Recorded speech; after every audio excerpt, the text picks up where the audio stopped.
Alors, il y a 5 ans, à Atlanta, nous étions conviés à nous engager dans une nouvelle étape de l'Arche, avec notre carte, avec l'équipage, avec notre bateau, nos sacs de voyage. Nous avons fait de la route, une longue route, et nous avons rencontré des gens. Alors nous allons relire avec vous les points forts qui ont marqué notre voyage. Alors tout d'abord, la carte. Nous avions une carte à suivre, c'est-à-dire un mandat qui nous a été donné avec 4 priorités. On les voit sur le mandat: nous approprier notre mission, développer le leadership, s'engager dans la culture, dans la société, donner forme à la fédération. Alors, nous allons vous rendre compte de tous ces points tout au long de notre rapport. Eileen. And I will speak in English.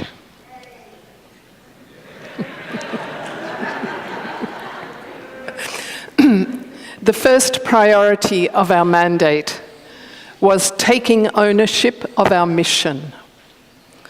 And remember, our mission is to make known the gifts of people with intellectual disabilities, revealed through mutually transforming relationships.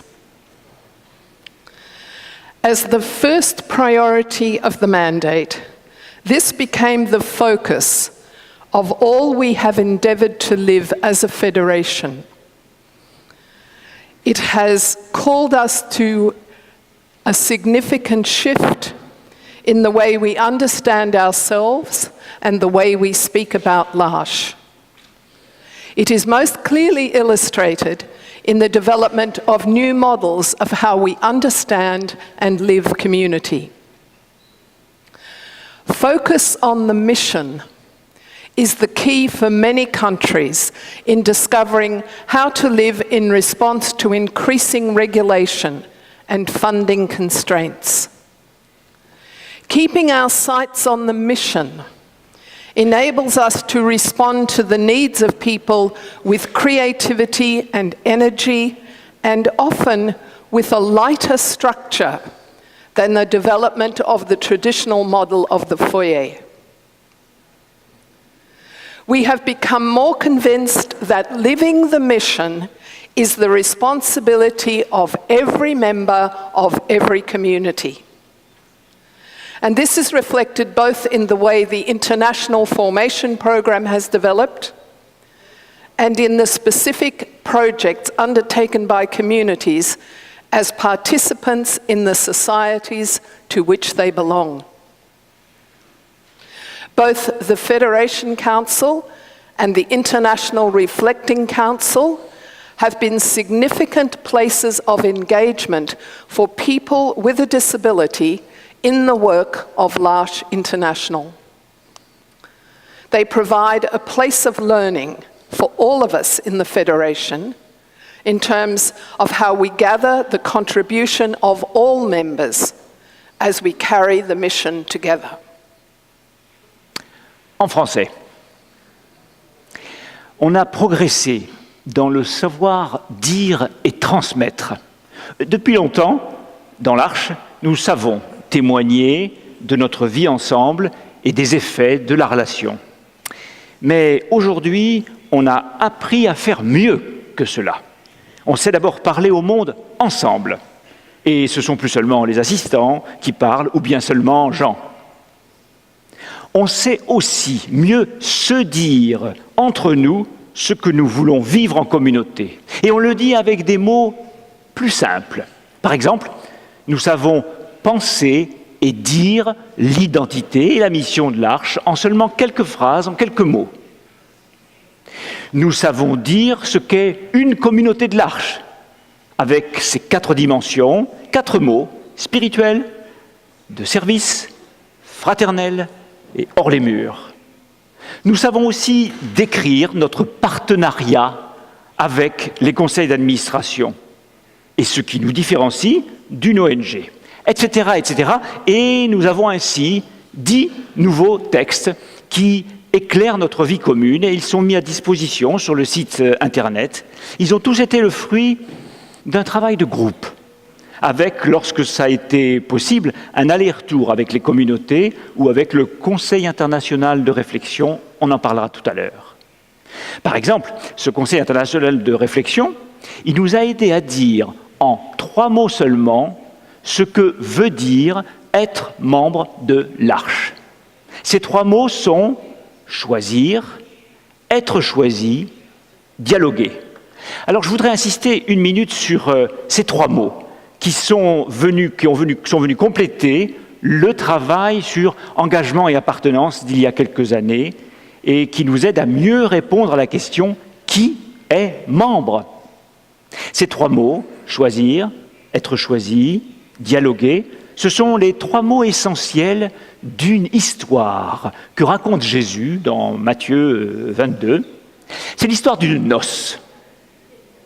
Cette noce, elle nous ressemble. Elle pourrait se passer à bord de notre bateau. Donc, il était une fois un roi qui voulait marier son fils. Il invite des amis pour le banquet et il rêve de cette petite communauté d'un repas. Mais il va avoir bien du mal avec l'engagement de ses invités, l'engagement des membres de sa noce, de sa communauté. En effet, première chose, il commence par inviter ses meilleurs amis, les vrais, ceux qu'il attend vraiment, dont il se réjouit de la présence, ceux dont il est sûr. Mais ceux-là ne viennent pas. Ils ne viennent pas à sa noce et ils ne viennent pas dans sa communauté. Bon, ils ont leurs raisons, bonnes ou mauvaises. Le premier vient d'acheter des bœufs, il veut les essayer, le deuxième va au champ, le troisième a son commerce. Alors, le roi est très contrarié. Il a déjà fait abattre ses bêtes, cuire ses taureaux, ses bêtes grasses. Alors, il faut faire quelque chose. Il décide d'inviter les invités de 2e classe, de 2e catégorie, c'est-à-dire des mendiants, boiteux, personnes rencontrées par hasard. Ces gens-là ne refusent pas. Eux, ils choisissent de venir. Alors, le roi est content. Il a sa communauté, il a sa noce. Ensuite, 2e partie, pour que la fête soit belle, eh bien, le roi habille ses invités. Chacun reçoit un beau vêtement de noces. C'est là le signe qu'ils sont choisis. Ils font bien partie de la noce. Non seulement ils ont fait le choix de venir, mais cette fois, ils sont choisis. Et puis, 3e partie de l'histoire, un invité ne porte pas le vêtement. Le roi s'en aperçoit. Il se dirige vers lui. Il va à sa rencontre avec bienveillance. Il l'appelle « mon ami ». Il l'interroge, il cherche à comprendre. Il lui demande « mais comment es-tu rentré sans le vêtement ?» L'autre ne répond pas. Il reste bouche cousue. Il refuse le dialogue. Alors, le roi le fait chasser de la noce, de sa communauté, sans ignorer la douleur, les pleurs, les grincements de dents que cela va produire. Lui qui a pourtant un immense cœur et qui choisit ses invités sur des critères très larges, il a mis une limite, c'est celle du dialogue. Alors, cette histoire, elle répond bien à notre question sur qu'est-ce qu'être membre de l'Arche. Nous voulons que nos communautés soient accueillantes à tous, que nos frontières soient poreuses, qu'elles permettent aux membres à la marge d'être aussi chez eux. Mais nous savons qu'une communauté n'existe pas si elle n'a pas de limite. Et cette histoire des invités aux noces, elle nous donne une clé. Avec ces 3 mots, pour être membre de l'Arche, il faut, pour être sur le bateau, il faut, comme à la noce, choisir, être choisi, dialoguer. Et nous sommes tous, ces membres de l'Arche, improbables. Nous ne sommes pas les meilleurs, nous ne sommes pas l'élite, nous ne sommes pas les invités de premier choix, à commencer par Jean, qui avait d'autres projets, notamment celui d'être prêtre. Moi-même, je n'étais pas comblé dans mon métier d'avant, et l'Arche a été un choix improbable. Parmi nous, certains ne sont venus que pour le travail, d'autres parce que leur famille ou leur tuteur en ont décidé ainsi. Cependant, à un moment, nous avons tous choisi de venir ou de rester. Être membre de l'Arche, c'est d'abord choisir. Ensuite, dans la communauté, nous n'avons pas un vêtement spécial, bien sûr, mais nous savons bien si nous sommes choisis. Un jour après un stage ou après un temps d'observation mutuelle, le responsable de communauté annonce « un tel est accueilli ». Il fait partie de la communauté, sa place, son rôle, son travail est ceci ou cela. Être membre de l'Arche, c'est donc aussi être choisi. Enfin, dans la communauté, même si on est à la marge, pas tout à fait comme tout le monde, on est invité à dialoguer sur notre engagement, sur notre appartenance, pas pour la fixer, pas pour la normaliser, mais pour la dire et dire comment elle nous transforme. Ce dialogue est essentiel à notre engagement et à notre appartenance. Il y a bien un dedans et un dehors de l'Arche, mais c'est le dialogue qui rend la frontière poreuse, respirante. C'est par le dialogue que s'élargit l'espace de notre tente, par lui que se rallongent ses cordages, par lui que se renforcent ses piquets. Alors voilà, ce texte, il dit l'essentiel sur ce qu'est être membre de l'Arche. Bien sûr, chaque pays, chaque communauté peut ensuite donner les détails, les processus, selon sa culture, les projets précis, les modalités, mais l'essentiel est là, dans ces 3 mots. Ce texte-là, comme d'autres nouveaux textes de l'Arche, nous prépare à la réécriture de notre charte. English again. So, I want to talk about the crew on our boat, and we're all members of the crew. The second point of our mandate was to develop leadership. And in speaking about that, I'm going to speak about people, about formation, and about inclusion. The Constitution we voted in Atlanta in 2012 gave us new structures of leadership and challenged us to grow in the language and responsibility of leadership at every level. The countries became the focus of how we organize ourselves as a federation. And leaders of countries are responsible to carry the authority of the Federation in their country. This was a significant change in the understanding the authority of national leaders in particular. They have a responsibility to transmit the work of L'Arche International at the level of their countries and to work for a well-enculturated expression of the mission of L'Arche at local level. I want to illustrate to you something about the people who carry leadership. I would like to ask the members of the International Leadership Team to stand up and to remain standing until I ask you otherwise.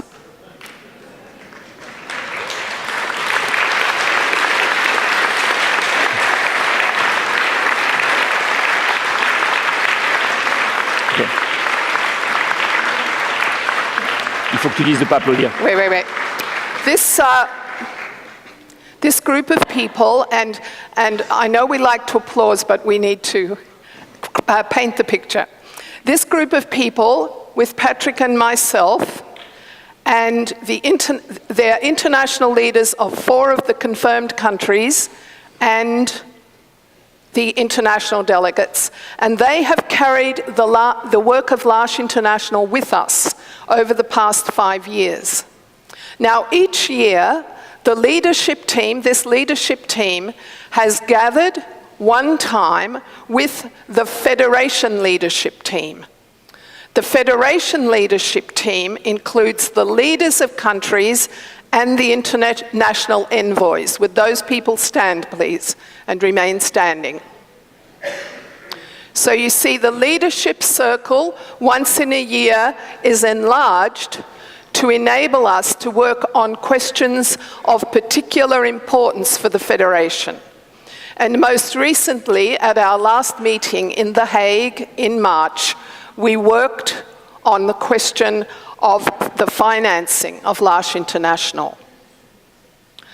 Twice during the 5 years, this group of people was joined by members of the International Stewardship Board, national board chairs, and regional coordinators. Would those people please stand?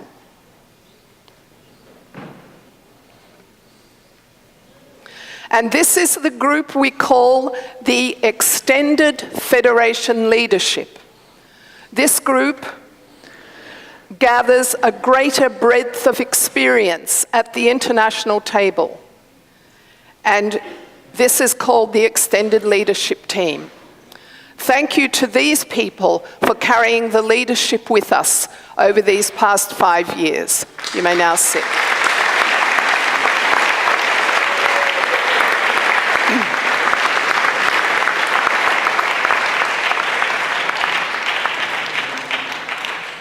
Patrick has already named the fact that the Atlanta Constitution put in place 2 councils. The Federation Council. I would like to ask the people who are the newly named members of the Federation Council to stand up. Thank you.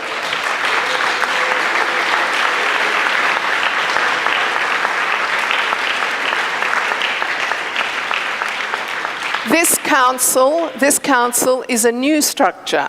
We've only put it in place in the last 5 years, and it brings together a cross-section of members of the Federation, including those who live with the experience of disability. And their function is to give feedback to the international leaders about how the priorities of the mandate are going forward. So this group meets with the international leaders and the other leaders at the midpoint of the mandate. The group of people you've just seen are the people who will do this work for us during the mandate we will vote later in the week. There's also the International Reflection Council. And the International Reflection Council met 3 times during the last 5 years. The focus themes we worked on in that council were servant leadership, commitment and belonging, and what are the essential elements of a community of L'Arche. What has been really important about this group is, in reflecting together, we have been discovering and learning new possibilities for how we communicate with one another in a more inclusive way. So we are better developing the language of inclusion at the international level. I now want to speak about formation. The International Formation Program, led by Christine Brueggemann, has played a key role in developing leadership across the Federation. We have put in place mandatory formation for new community leaders. This is a program offered every year. There are about 30 new community leaders named in the Federation each year, and many of these come from outside L'Arche. And it is important that there is an opportunity for every community leader to share a coherent understanding of the mission of L'Arche and of how we carry L'Arche together. There have been regular sessions for new national leaders and new international envoys in order to build a shared vision and to offer support for these leaders who are often working in complex situations of cultural diversity. Sessions on the identity and mission of L'Arche are the foundation of all the formation offered by L'Arche International, so that people learn to take full ownership of their personal mission in the bigger picture, and thus contribute to the leadership and take responsibility for the mission. This particular formation in identity and mission has been offered in different ways. It has been shaped for the needs of the communities which are more isolated. It has been offered for members of boards of directors to strengthen the ground for real partnership between the Federation representatives and the national and local boards.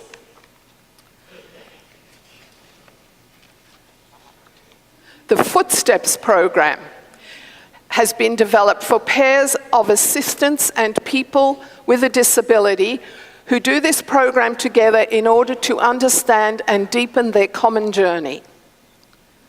Programs have been offered for long-term assistants, house and workshop leaders who are key people in their communities. These people are often long-term people who are transmitting what L'Arche is about.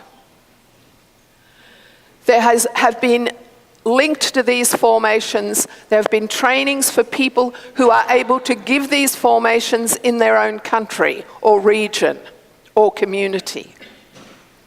And most recently, a new program has been developed, which is a program in non-violent communication. And that opens a new way for people with disabilities and others to develop the quality of our community life together.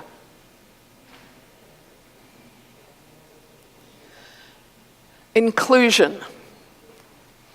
Through the experience and with the expertise of Anne Chabert about inclusion, training sessions have moved from formation for inclusion to inclusive formation. We have offered training to people with disabilities, assistants, leaders, and administrators. Among them, about 20 people have become trainers at local level. And these sessions took place in different parts of the Federation, in France, in Mexico, in the Ivory Coast. And this work is serving to educate us all in the reality that inclusion is not something to be worked on when we have done the more important things. Inclusion is a way of working together on our fundamental questions. We have seen people with the experience of disability across the Federation participating in national assemblies and working on fundamental questions such as ageing, development, and the creation of new models of communities, or in national and international formations, where they play an invaluable role in transmitting the spirit of L'Arche. At the international level, they have played an important role in the Federation Council and the Reflection Council. And more recently, we have seen people with disabilities working alongside fundraisers and meeting with donors and funding agencies. There is still work to be done in developing dialogue with other organisations who are working for the rights of people with disabilities. We have a work to do in bringing our particular experience and perspective to these conversations. And we have also to remain open to the possibility to be surprised and inspired by the knowledge and capacity of our partners in the mission.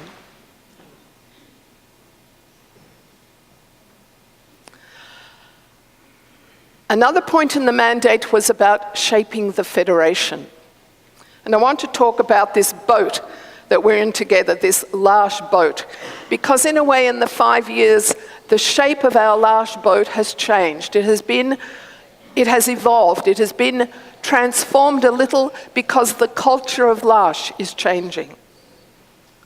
So our boat L'Arche has grown in depth in these 5 years. In particular, through the support of spiritual life. In 2014, as various members of the international support team had been named, we realized the need to establish a position in the structures of L'Arche International, to support the development of spiritual life. In June 2015, Michelle Dormal took up the position for 3 years. Since beginning, she has visited 15 countries, discovering something of the different ways in which communities give expression to the spirituality of L'Arche. Here are some of the important initiatives that have taken place.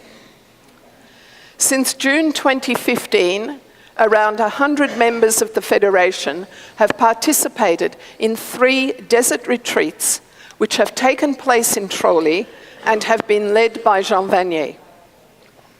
These retreats enable people to deepen their own interior journey and, through an experience of internationality, to deepen their understanding of the mission. There have been 2 international retreats for long-term members, one in Slovenia and the other in Haiti. And the response to these retreats shows us there is a need to increase their availability throughout the Federation. In 2014, we established the L'Arche Hinduism Commission. And it is working by visiting each of the Indian communities at the time of a local festival and reflecting on the spirit and the understanding and the experience that comes through in these events. Another reflection has begun with 2 different groups of people who are committed to L'Arche and who do not identify with any particular tradition. This work is in its early days, and it calls for a true dialogue and a readiness to lay aside our prejudices. In French. En plus de cela, un groupe Arche et Islam s'est formé. Au départ, il fallait aider des assistants musulmans du Moyen-Orient à fonder l'Arche dans leur pays. Il s'agissait de présenter l'Arche aux autorités musulmanes de leur pays pour obtenir leur soutien. Alors plusieurs assistants se sont réunis de Palestine, d'Égypte, du Bangladesh, d'Inde et d'Europe, une dizaine de fois, autour de théologiens musulmans. Ils ont partagé leur expérience sur la faiblesse, la fraternité, l'autorité, etc. Et les théologiens ont donné sens à cette expérience, à ce partage de ces assistants et de certaines personnes handicapées à la lumière de leur foi musulmane. Ce premier travail de base est à présent terminé. Et un petit livret vient de sortir en anglais et bientôt en arabe, en français. Et puis un petit film l'accompagne. Vous pourrez les découvrir ici, à Belfast, et aussi les télécharger sur le site. À partir de maintenant, ces théologiens restent à la disposition des communautés où l'islam est présent pour répondre aux demandes de formation ou animer des temps forts spirituels. Alors tout ce travail de découverte et d'enrichissement aux côtés des membres des différentes traditions nous conduit peu à peu à d'une culture centrée sur une identité religieuse ou une identité interreligieuse à une culture centrée sur nos racines, à l'origine de notre pluralité. Identité, racine. Christian Salençon, théologien chrétien, ami de l'Arche, écrit dans son dernier livre « L'Arche doit se tenir dans la tension entre son enracinement chrétien et son ouverture, sans quoi elle se fissurerait et irait à sa ruine. » Alors, cette tension féconde pourrait s'illustrer par la belle image du banyan, que nos amis d'Inde connaissent bien. En effet, le banyan est un arbre sacré dans la religion hindoue. Il a pour particularité d'être, comme vous le voyez, à la fois un arbre et une forêt. Il n'a qu'un seul tronc originel, mais de ses branches qui tombent vers le sol naissent d'autres arbres qui demeurent reliés au premier. Chacun de ces arbres puise sa sève à sa propre source, dans sa propre terre, et reste relié au tronc originel. Cette image parle de l'unité et de la diversification de l'arche voulue par Jean. Nous sommes tous responsables de tenir cette tension et en même temps que de prendre soin de ce tronc originel, de ses racines premières. Alors, nous sommes soutenus en cela par le groupe des représentants des églises chrétiennes.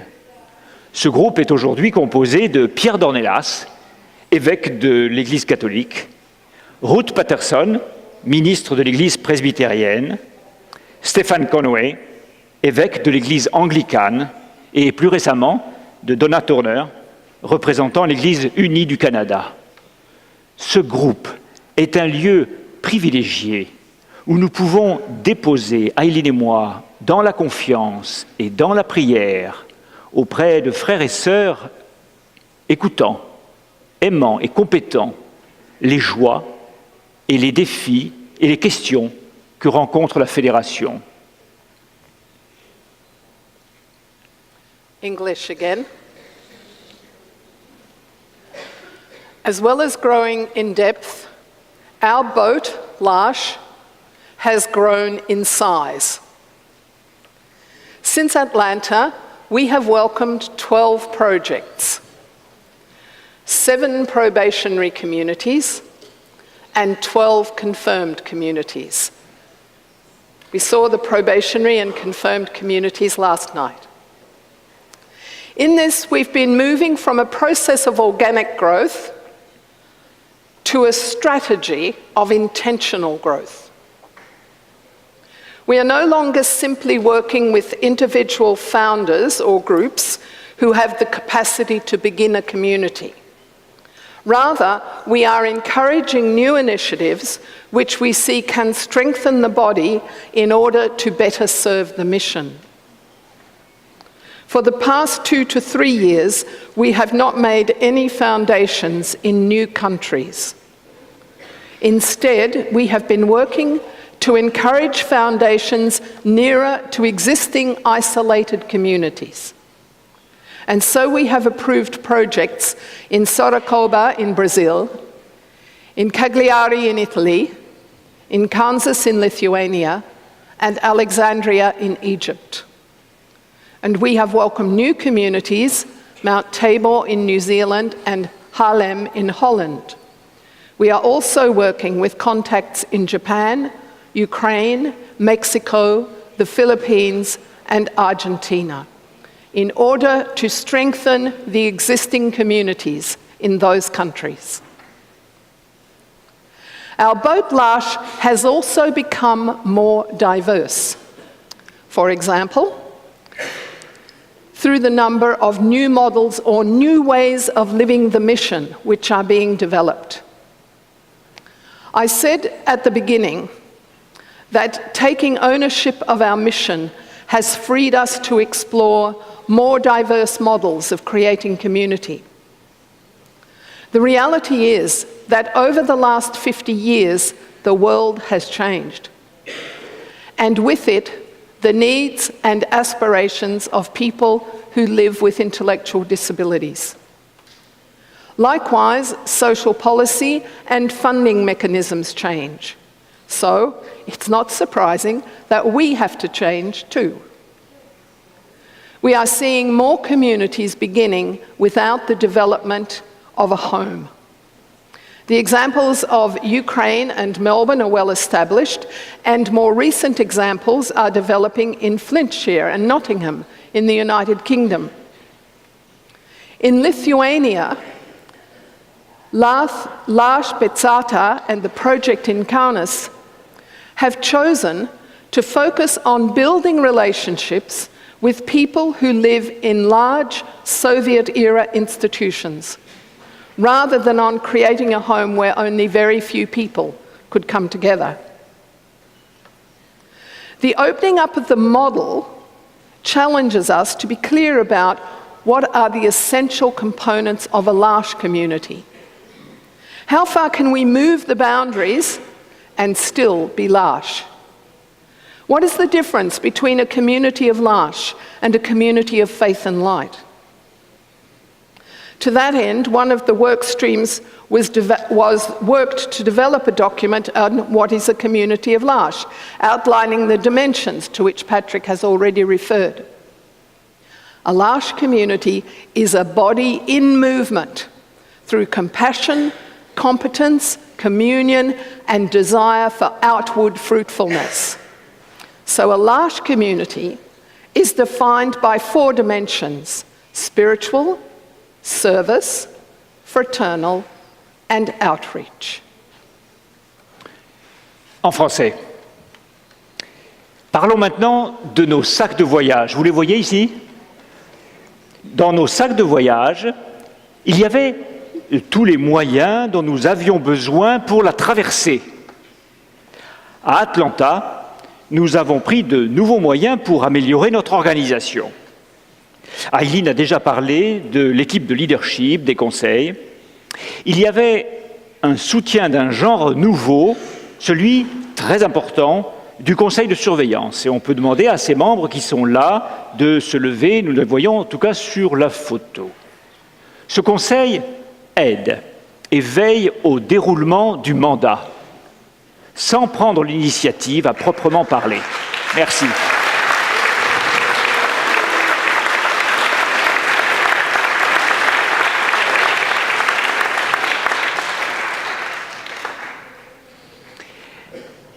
Il aide et veille au déroulement du mandat sans prendre l'initiative à proprement parler, à la différence d'un conseil d'une organisation non gouvernementale. Sa présidente, Alison, qui est ici, nous a aidés à entrer dans ce nouveau genre de partenariat avec justesse et une extrême bienveillance.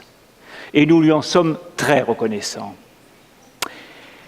Il y a aussi l'équipe de soutien qui s'est peu à peu étoffée et on peut leur demander de se lever, cette équipe de soutien. On peut leur demander de se lever, pour ceux qui sont là.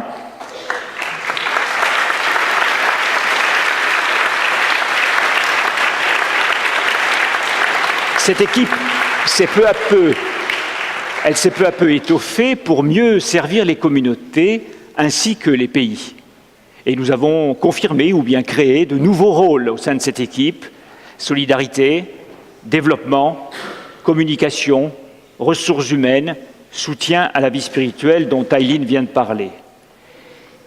Et bien sûr, cela a augmenté nos dépenses, mais nos recettes, elles, n'ont pas augmenté aussi vite.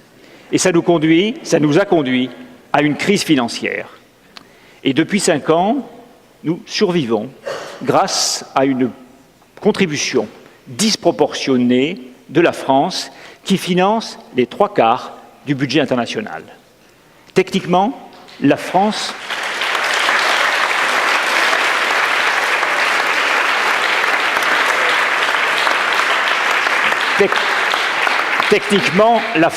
ne pourra pas supporter plus longtemps une telle charge. Alors, d'abord, fallait-il ne pas s'engager dans ces nouvelles dépenses?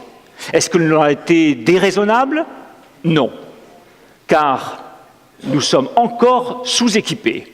Et si on se compare aux autres organisations internationales, nous sommes même très en deçà de la moyenne, de la normale, comme Jacques, notre trésorier, nous le montrera demain. Non, nous n'avons pas été déraisonnables car nous sommes aussi en deçà de la qualité et de la quantité d'accompagnement que les communautés et pays attendent de nous. Par exemple, nous n'avons pas assez de représentants internationaux pour le nombre de communautés à suivre et à naître. Les 5 nouveaux projets de communautés isolées dont Aileen vient de parler aurait besoin d'un représentant international de plus que nous n'avons pas. Notre crise financière, elle doit donc être comprise d'abord comme une crise des recettes. Les moyens que nous avons pris jusqu'ici pour collecter des fonds n'ont été ni adaptés ni suffisants. Pas adaptés parce que notre vision de la recherche de fonds était jusqu'ici trop morcelée, dispersée entre la recherche pour les communautés, pour les pays, pour l'international. Et elle était jusqu'ici déléguée de manière excessive aux chercheurs de fonds, sans que cette tâche fasse partie intégrante de la mission de tout membre de l'Arche. Et enfin, pas suffisant parce que nous n'avons pas assez de personnes dédiées à la recherche de fonds. Que faire alors ? Un consensus s'est imposé cette année en équipe de direction élargie sur les moyens à prendre pour sortir de l'impasse. Et nous pouvons le résumer ainsi, l'Arche est One l'Arche. C'est une recherche de fonds unifiée et intégrée entre les communautés, les pays et l'international qui seule permettra de subvenir aux besoins de chacun. Ce sont les pays qui sont les responsables de la recherche de fonds sur leur territoire. La mission de recherche de fonds est l'affaire de tous. Nous devons augmenter partout le nombre de chercheurs de fonds. Depuis cette réunion, les États-Unis ont mené une étude sur une organisation pilote du fundraising avec des conseils extérieurs. Et puis de son côté, Sophie, de l'équipe de soutien, a coordonné un travail d'organisation globale du fundraising en commençant par les 4 pays confirmés. Cette organisation collégiale se mettra en place peu à peu dès que possible. Elle permettra une coordination des actions autour de plans de développement, d'attribution des cibles de recherche de fonds, de formation, de coaching.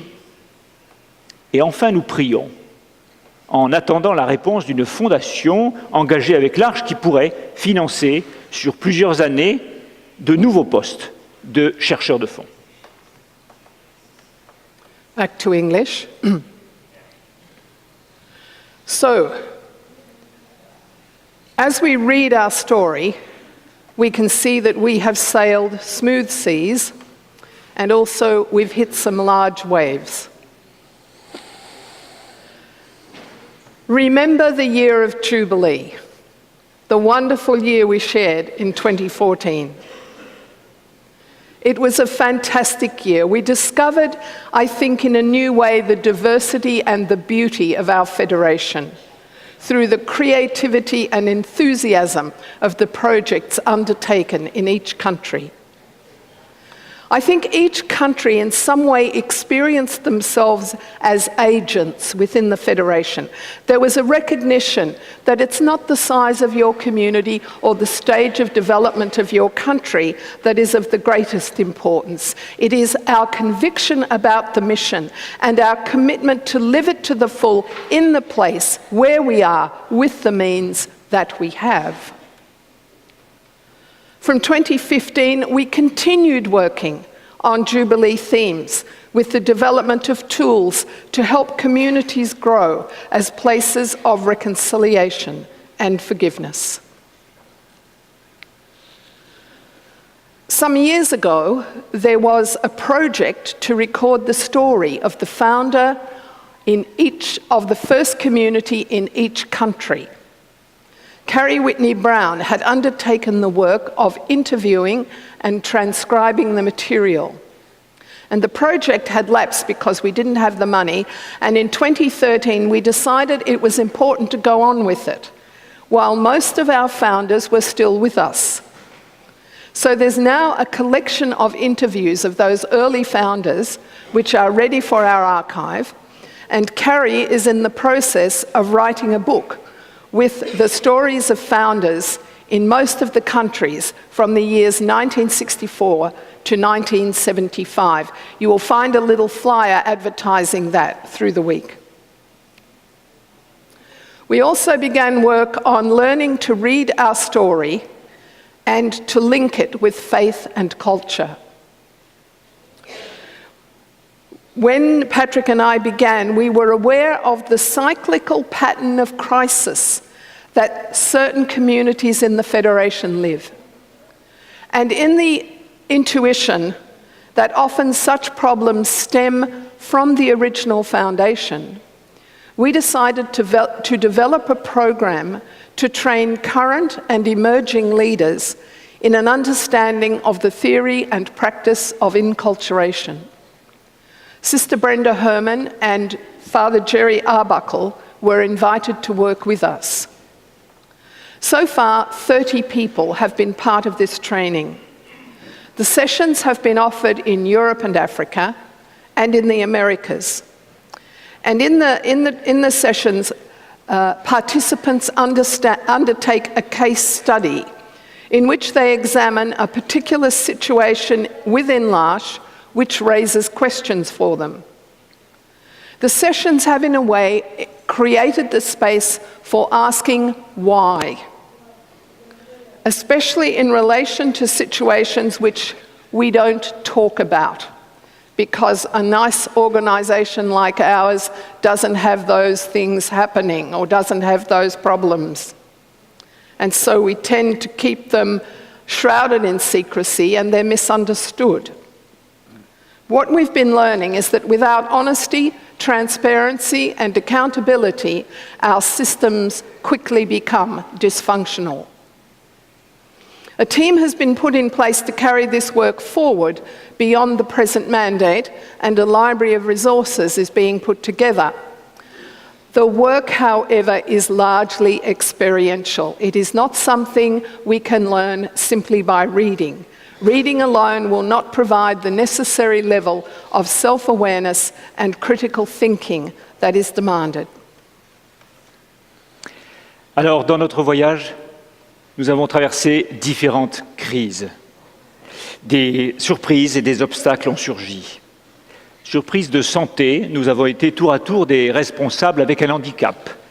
Cela nous a fait vivre de l'intérieur l'expérience de la vulnérabilité et fait croître notre confiance en Dieu. Le drame du décès de notre trésorier et les surprises des départs de 3 directeurs administratifs et financiers en 3 ans. Surprise enfin, des terribles révélations sur le père Thomas. Le père Thomas Philippe, vous le savez, est un dominicain qui a été le père spirituel de Jean Vanier et qui a tenu une place particulière dans la jeunesse de l'Arche. Il est décédé en 1993.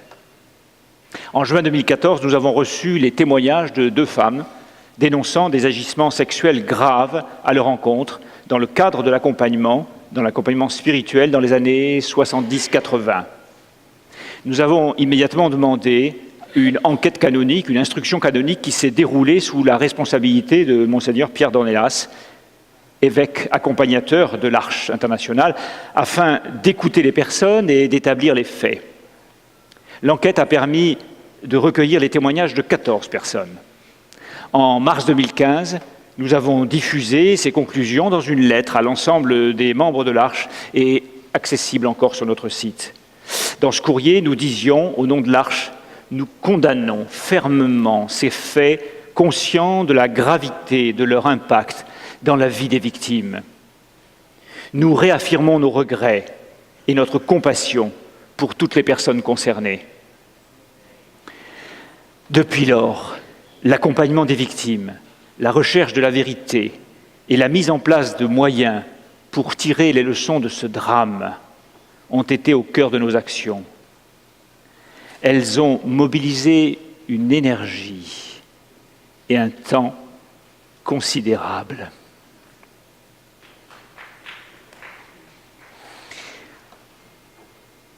Nous pouvons citer parmi ces mesures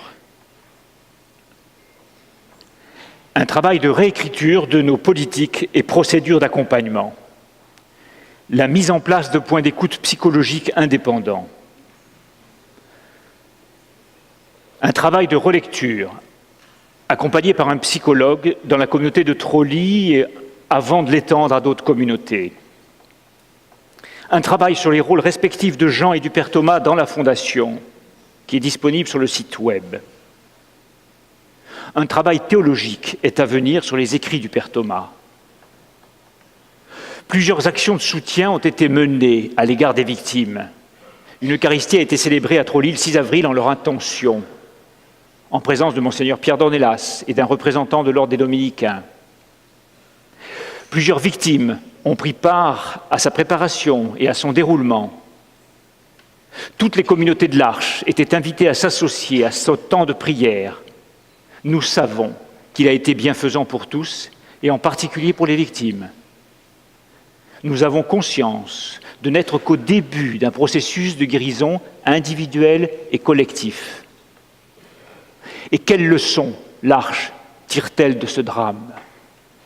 Nous passons d'une culture d'idéalisation de notre histoire fondatrice à une culture adulte, humble, vraie, capable de voir et de nommer les ombres comme les lumières.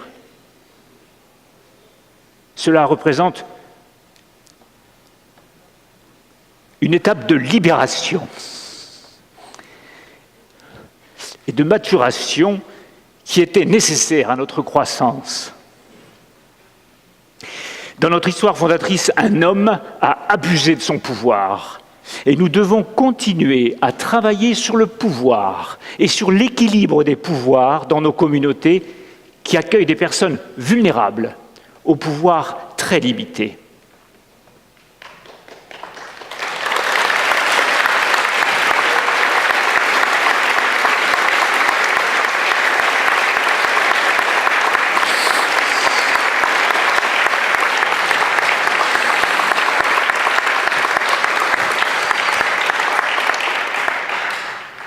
I'll speak again in English.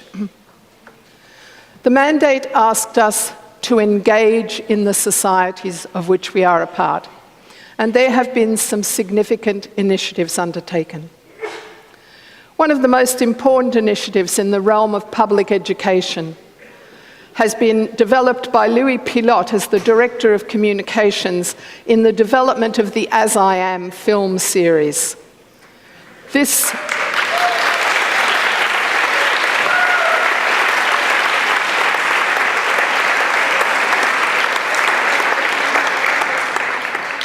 This series has been a flagship tool for offering public education about the lives and hopes of people who live with an intellectual disability.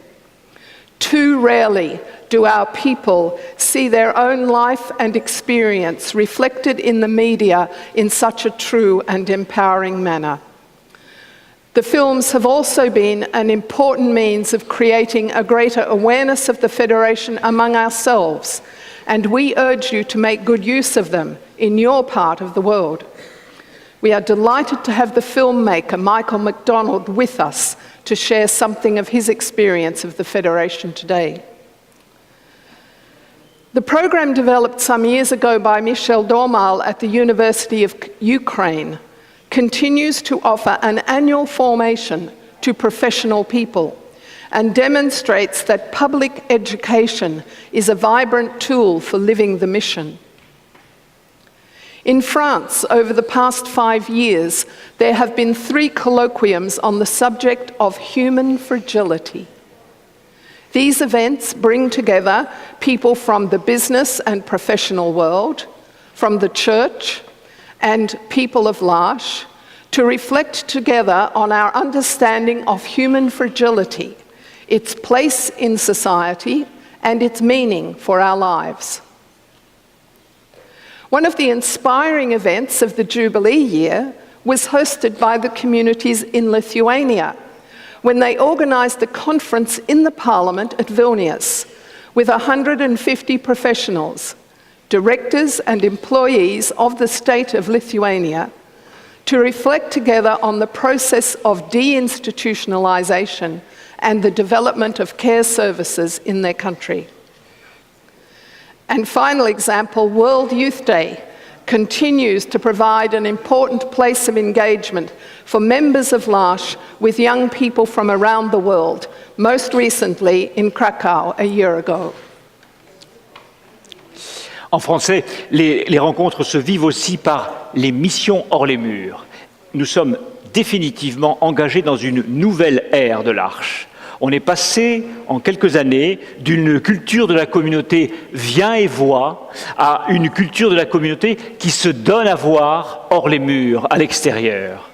Nous avons amélioré notre expérience de la contribution des personnes handicapées dans plusieurs domaines de la mission de l'Arche, comme celui de l'art, ou encore dans des retraites comme cela se vit dans la communauté de Debrec au Canada, qui invite des centaines d'élèves chaque année à participer à des journées dans lesquelles les personnes avec un handicap de la communauté sont intégrées aux équipes d'animation et d'enseignement. Des petites actions se multiplient dans les communautés, actions moins événementielles à la portée du plus grand nombre, actions hors les murs et souvent hors les mots. Plusieurs communautés ont montré le chemin. 2 à 2, personnes handicapées et assistants visitent ici les prisonniers en Afrique. Ailleurs, font de l'accueil dans les banques alimentaires au Canada. Ailleurs encore, visitent des camps de réfugiés en France. Ou encore les malades dans les hôpitaux psychiatriques ou en cancérologie en Palestine.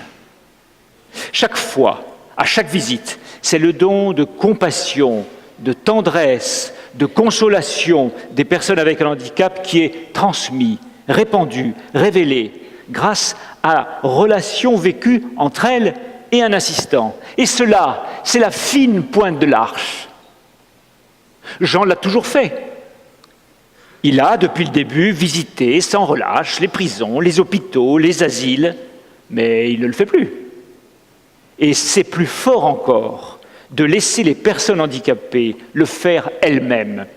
Nous sommes passés du dire le don à laisser agir le don.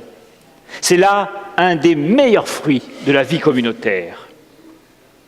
Nous ne pouvons plus définir une communauté de l'Arche sans intégrer cette dimension hors les murs, de multiplication des expériences vécues au dehors.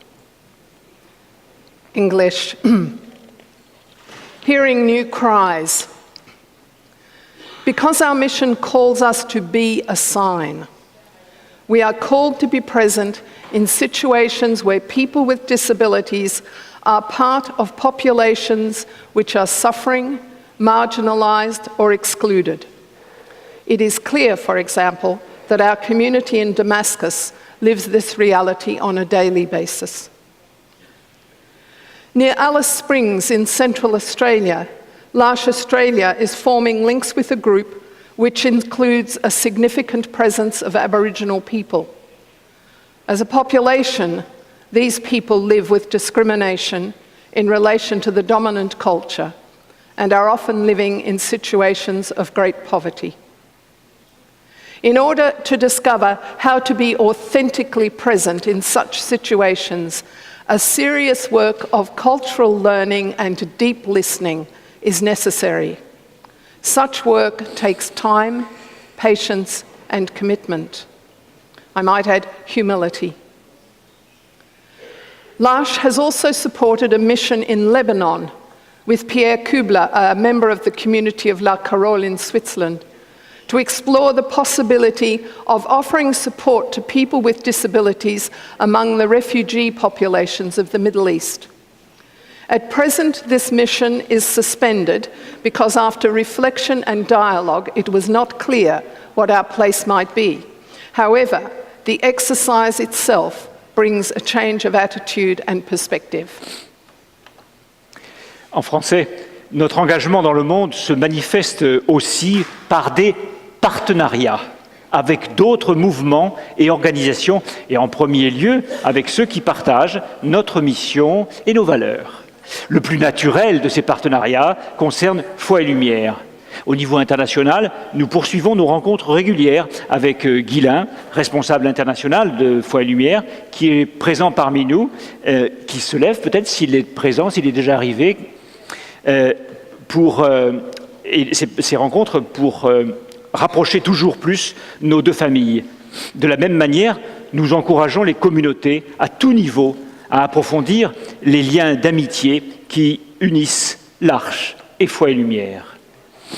Depuis 4 ans, on a établi un partenariat avec Huiling, une organisation appartenant à l'Église clandestine de Chine, fondée il y a 40 ans par Weina Meng sur un modèle semblable à l'Arche, mais dans un contexte très différent. Cette grosse organisation qui accueille 1000 personnes avec un handicap sur 15 provinces chinoises, nous avons ensemble réfléchi à la manière dont Wheeling et l'Arche peuvent s'enrichir mutuellement, notamment sur le plan spirituel. Et en 2015, Chris Sadler, de l'Arche UK, a conduit sur place une retraite pour les responsables. Nous soutenons également Bunny, une ancienne assistante de la communauté de l'Arche Quiz, qui vit depuis 1 an dans l'une des communautés de Wheeling et qui a une mission nationale de soutien des assistants dans leur découverte du don de chaque personne et des valeurs de l'Arche. En Irak, nous avons des liens forts avec l'organisation Joie et Charité qui a développé des ateliers dans les camps de réfugiés du Kurdistan irakien. Des membres de la communauté d'Égypte ont accompagné Stan, le représentant international pour le Moyen-Orient, ainsi que Widad, membre de l'Arche Trolley, pour une visite, ainsi que la participation à une retraite. Nous devons multiplier ces partenariats à l'avenir, aussi parce que la demande de fondation de nouvelles communautés de l'Arche dépasse amplement notre capacité à y répondre. Et c'est là un autre moyen d'accomplir notre mission. And now to move to the conclusion. It is clear that the way we lived this mandate in the last 3 years was shaped by the revelations about Per Toma and by the limits that imposed on our capacity to work on other questions and situations. This is true for the Federation as a whole and especially for those in leadership. At the same time, I believe we have fulfilled the mandate in ways we could not have imagined. No one could have written in advance what this mandate would bring. Rather, contained in these revelations and in the experience of our limits was a call to all of us. The mandate listed leadership as a priority, and to bring the Federation to where it is today, a federation that remains unified when we faced great possibility of division and fragmentation, it required leadership, not just on our part, but on the part of the other leaders with whom we have collaborated. The shift that is happening in our understanding of leadership has helped to hold unity in this time of chaos. Together, we have learned how to lead the Federation through a most difficult time. And this learning is now within the body for whatever we face in the future. When we first became aware of what lay ahead of us, we asked, why us? And then we asked, why not us? Because we knew that L'Arche is not separate from the world around us. What touches the world and the church at this time are the scandals of sexual abuse and the challenges of financial inequity. And L'Arche too is marked by those realities. These were not the dimensions of the priority engaging with culture and society that we wanted to face. However, they are the faces of that priority with which we have been called to engage. In this, we have become less special, more ordinary, hopefully more human, and therefore more open and connected to the society of which we are a part. From the time we received the letters of complaint about Per Toma, we knew that our priorities were firstly to support the people who had suffered, and secondly, to safeguard the unity of the Federation and its mission. In relation to the Federation, we were clear our responsibility was not so much to protect the organisation, but it was to safeguard the mission. So in an unexpected way, we were called to take ownership of the mission. It became our point of reference and remains a point of unity for all of us as we go forward. In living the many dimensions of this situation, we have clearly been shaping the Federation. The future of L'Arche is changed and shaped by these past 3 years. We live with a less idealised sense of who we are and are more in touch with the work we need to do in our communities. That the women who have now spoken had not felt able to speak for 40 years raises questions about the culture of our communities and about the work that has to be done there.